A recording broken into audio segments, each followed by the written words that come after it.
Aujourd'hui, on va parler du rapport homme-femme qui se pose ici en termes d'énergie, de polarité, ce qui fait que ça ira, enfin c'est valable pour toutes les formes de couple, c'est important. C'est important de le positionner comme ça parce que en fait, c'est vraiment une notion de polarité équilibrée. Euh,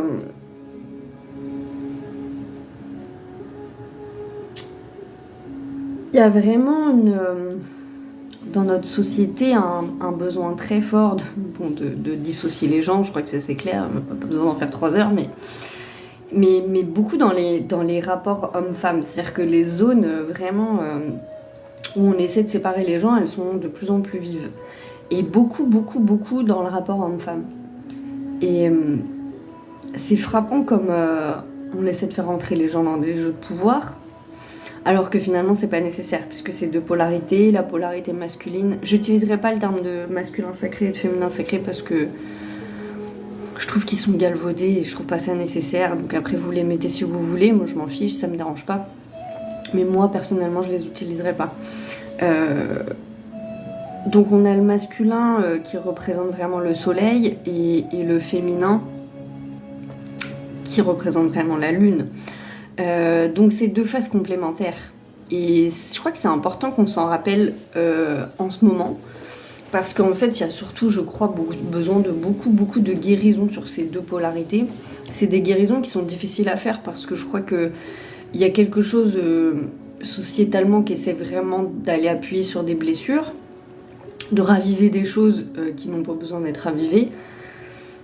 Ces deux polarités qui sont,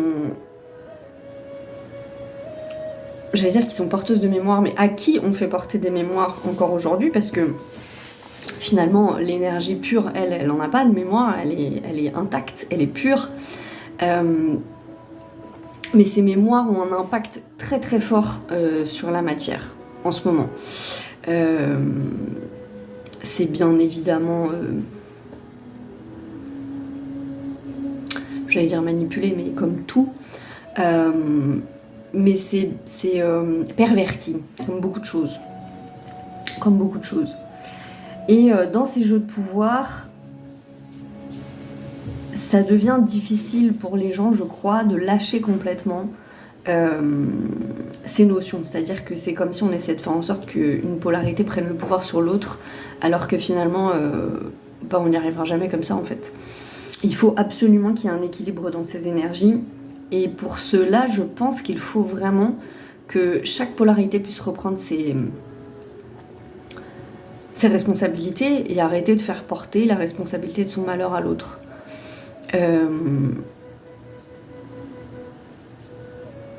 C'est beaucoup le cas du féminin, où c'est encore, je trouve, trop présent. Où on est, franchement, je le vois chez bon nombre de femmes autour de moi, on est quand même encore beaucoup dans le triangle de Karpman. Vraiment, c'est-à-dire que ça tourne, on passe de victime à bourreau en l'espace et de sauveur en l'espace d'un quart de seconde, et on enchaîne les relations comme ça, etc. Il y a, je crois, un vrai besoin de recul et de distance par rapport à ce qu'on pensait juste autour des rapports hommes-femmes. On peut pas projeter sur l'autre, et c'est ce qui se passe, je trouve, beaucoup à l'heure actuelle sur Terre, on peut pas projeter tout le temps sur l'autre ses insécurités, son incapacité à aimer. Je suis très frappée de voir comment certaines personnes sont sorties de certaines zones, et là encore je trouve ça vraiment drôle parce que c'est vraiment fait naturellement. C'est-à-dire que c'est pas des gens qui décideraient oh non mais c'est bon je vais rester seule parce que je le décide, c'est la vie, elle l'œuvre pour qu'ils se retrouvent une certaine forme de solitude qui permettent justement de prendre du recul sur des fonctionnements passés qui n'étaient pas forcément justes. Et le réalignement, il est parfait. J'en parlais dans la vidéo sur la sexualité la dernière fois, parce que ça en fait partie. Mais il y a une vraie redéfinition des rôles et des besoins de chaque polarité qui se fait, et qui va vraiment dans le sens le plus juste. Donc je crois que c'est important de suivre le mouvement. Parce que je suis toujours un petit peu surprise quand on enchaîne des relations De se dire, mais finalement, quand est-ce que tu vas apprendre et prendre d'ailleurs le temps d'analyser ce qui s'est passé, de comprendre finalement qu'est-ce que tu poses comme énergie, comme intention sur cette relation et comment tu la laisses se matérialiser. Dire qu'on est encore très porteur des injustices du passé, ça c'est clair. Du transgénérationnel encore beaucoup, je trouve, même s'il y a beaucoup de libération, il y a vraiment encore un gros besoin de destruction sur des notions qui sont galvaudées, mais vraiment très fortement, sur ce qu'est une femme, sur ses besoins, sur ses attentes, sur ce même à quoi elle aspire, hein. Parce que je vois encore beaucoup trop de femmes qui sont complètement enfermées dans leur masculin, justement, parce qu'elles ont tellement eu l'habitude de prendre sur elles, et j'en fais partie, hein, donc j'en parle en plus, voilà, qui sont tellement enfermées encore dans la blessure, dans la peur d'être trahies, qu'elles sont... Faut toujours tenir, quoi, faut toujours tenir. Et qui vont du coup avoir un mouvement de rejet presque inconscient, hein, du masculin en face. Et moi j'ai beaucoup d'affection pour le masculin à l'heure actuelle parce que je crois vraiment qu'il souffre de ne pas réussir à trouver sa place justement dans cette redéfinition. Il y a beaucoup d'affection pour le féminin aussi, hein, parce que c'est pas facile tous les jours, mais je crois que vraiment, tant qu'on n'aura pas compris qu'on est vraiment là pour travailler ensemble et pour s'accompagner mutuellement, séparément on est fort, mais ensemble, c'est une association magique, quoi.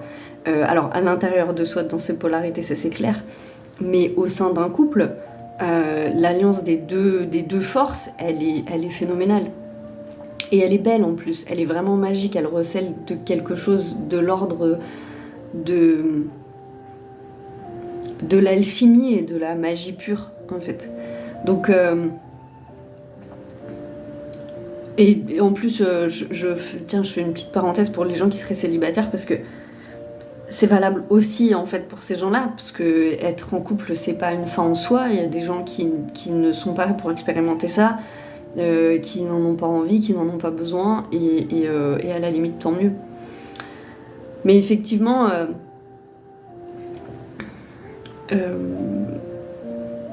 là encore, c'est important de remettre du sacré sur des choses qui sont primordiales et sans lesquelles on n'arrivera pas à construire ensemble. On est fait pour travailler en binôme. On est fait pour aller dans l'union et pour se réconcilier, pour réconcilier toutes ces parts à l'intérieur de nous. Mais c'est vrai que la densité, encore une fois, de guérison est très... pas forcément facile à déblayer, en fait. Ça dépend des gens, il y a des gens qui arrivent plutôt pas mal, mais pour certaines personnes, ça peut être difficile.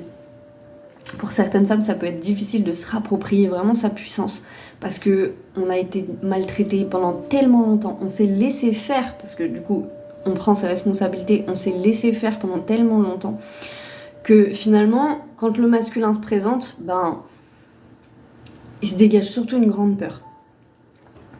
Et puis, les hommes, c'est la même chose de leur côté, en fait. Ce qui fait que chacun est dans son coin un peu effrayé par l'autre, et par l'altérité, en se disant « Oh mais Seigneur, si je le laisse rentrer, il va me faire souffrir, elle va me faire souffrir, ça va chambarder ma vie, et je suis pas prêt à ça finalement. » Ça demande aussi beaucoup de lâcher prise, beaucoup de confiance. Moi, je suis toujours très étonnée quand je vois les gens qui veulent vivre des relations, mais qui sont dans la peur et qui attendent des garanties. Ouais, mais je me laisserai aller quand je serai sûre que finalement cette personne, elle me trahira pas. Mais en fait, il y en a jamais. On n'en a jamais de garantie. Et pourtant, on est nombre de personnes à en attendre. À attendre que finalement... j'ouvrirai mon cœur, mais quand je serai sûre, quoi. Et en fait, on ne l'est jamais sûr. On ne peut pas savoir. Et l'amour, comme la foi, c'est un saut dans le vide. On fait confiance à son intuition. Et là, il y a des gens qui vont me dire, ouais, ben bon, moi j'ai sauté dans le vide, et puis... mais parce qu'en fait, souvent, on suit pas notre cœur, on suit nos blessures dans les relations. Et ça, c'est important, c'est pareil, c'est important, je pense, hein, d'être vraiment dans la responsabilité, parce que on a toujours des red flags avant, mais on veut pas les voir très souvent. Mais on fantasme, on se dit que la personne, elle va changer, même des fois inconsciemment, on se le dit pas sur le moment. Et en fait, après, des années après, quand on analyse, on se dit, ouais, si c'est vrai, il y avait des red flags quand même, j'aurais pu éviter ça.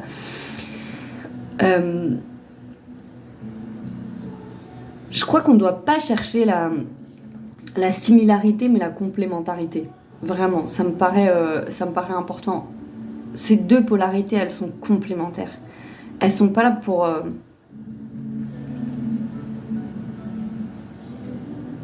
Alors, elles sont là pour fusionner, mais elles sont là pour fusionner dans leurs différences. Et c'est pour ça que c'est très à propos, parce que c'est ce qu'on vit au niveau du collectif.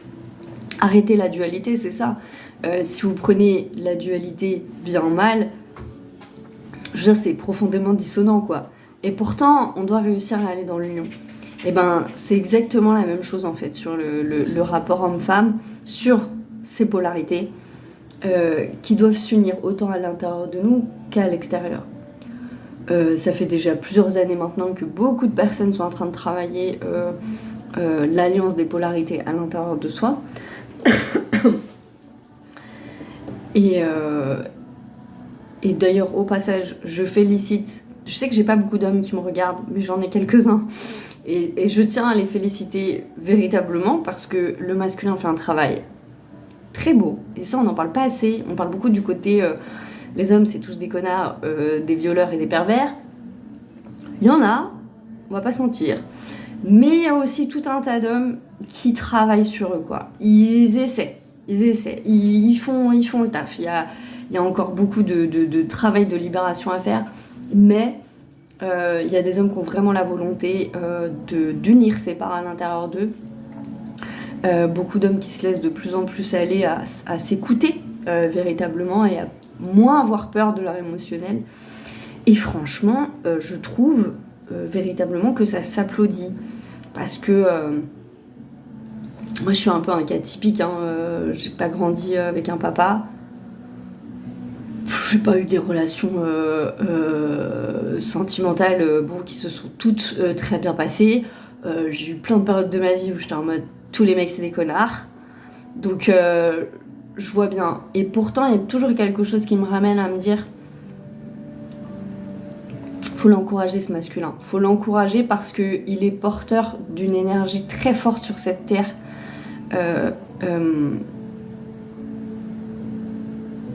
Notamment en termes de protection. Notamment. En termes de protection justement du féminin. Justement des enfants. Qui est fondamental. Mais vraiment fondamental pour les années à venir. Donc il faut encourager, je crois, ce masculin. Il faut l'accompagner aussi, je crois. Je sais qu'il y a des gens qui sont pas d'accord avec ça, et je peux comprendre, mais je continue de penser qu'il faut s'accompagner. De toute façon, on s'accompagne, c'est-à-dire que le féminin doit accompagner le masculin, mais le masculin doit accompagner le féminin aussi, et il le fait, je crois. C'est une véritable alliance. C'est une véritable alliance. Donc, il y a quelque chose de très beau à l'issue de tout ça. Encore une fois, dans ce travail de polarité, avec des amours sincères, purs, vrais, à la clé. Et là, je parle pas de lien d'âme. Je suis pas dans les flammes jumelles ou tout ça là. Même pas j'en parle. Il y a vraiment quelque chose d'une grande beauté. Et ça, ça me semble important aussi de le souligner. Mais effectivement, on rejoint toujours la même chose, hein, j'ai l'impression de me répéter, mais un grand besoin d'honnêteté envers soi, de prendre ses responsabilités pour ne pas rendre l'autre responsable d'eux. Et une vraie volonté de travailler ensemble, de se laisser aller dans sa vulnérabilité pour la polarité masculine comme pour la polarité féminine. C'est primordial. Je le crois, c'est primordial aussi parce que nos enfants, ils ont besoin d'être imprégnés de ça, très très fortement, pour que les choses changent véritablement. Et bon, on voit bien que ça émanera pas de la matière, quoi, parce que à part s'engluer dans des débats un peu stériles et un peu fourbes aussi, je trouve. Voilà, je pense qu'on a besoin, parce que justement le féminin est dans cette notion beaucoup plus de réceptivité, elle a beaucoup à apporter au masculin. Pas dans le côté sauveur, hein, mais dans le côté... dans le côté exemple, en fait. Dans le côté exemple, c'est ça. Incarner juste l'alliance en soi de ces deux forces et l'acceptation complète. Mais si on a des femmes de plus en plus, je trouve en plus de femmes qui ont du mal à accepter leur propre vulnérabilité, on peut pas demander aux hommes de le faire, quoi, parce que du coup ça va pas, ou à la polarité masculine de le faire. Ça va pas être compatible. Et ça, je pense qu'on le trouve beaucoup dans ce transgénérationnel. C'est pas si lointain que ça. Et puis il faut aussi mettre en perspective qu'il y a une grosse manipulation sociétale à ce niveau-là quand même depuis de nombreuses années. Donc, l'épuration, il faut vraiment qu'elle se fasse en profondeur. Donc à chacun de trouver son équilibre, ce qui lui semble juste, mais je pense que toute cette histoire de toxicité, elle justement, d'un côté comme de l'autre, hein, elle finira par se lisser, plus les gens prendront la responsabilité, et moins il y aura de toxicité en fait, parce que les gens seront juste honnêtes envers eux-mêmes, et on arrêtera de projeter. Voilà. En tout cas, encore une fois, il y a beaucoup d'amour à la clé dans tout ça, à l'issue de ce travail, à l'issue de cette union. Et c'est ça qu'il faut garder en tête. C'est important. On n'avancera pas séparément. De toute façon, là, collectivement, individuellement, quelles que soient les thématiques qu'on puisse aborder, on n'avancera pas séparément. On avancera ensemble ou on n'avancera pas. Donc voilà. Mais je trouve que dans l'ensemble, c'est plutôt porteur de bonnes nouvelles. Cette alliance-là, elle est porteuse de merveilleuses choses, et l'enseignement derrière, justement, du couple, pour le coup sacré, pleinement, dans ses énergies puissantes, pures, réconciliatrices et guérisseuses aussi un petit peu, forcément. Ouais, non, ça dépote. J'ai eu plusieurs visions sur des couples comme ça, même parfois qui sont pas encore créés, mais il y a de la puissance. Il y a de la puissance derrière, quoi. Donc ça en vaut la peine. C'est pas forcément le travail le plus facile, hein, parce que l'amour, c'est un sujet global, on le traverse tous, on aime beaucoup, que ce soit homme ou femme, à souffrir de tout ça. Donc c'est pas facile, mais alors à la clé, il y a quelque chose de magique, vraiment. Et je pense que c'est ça, c'est là-dessus que je vais conclure. Voilà, de la magie, de la magie, de la magie.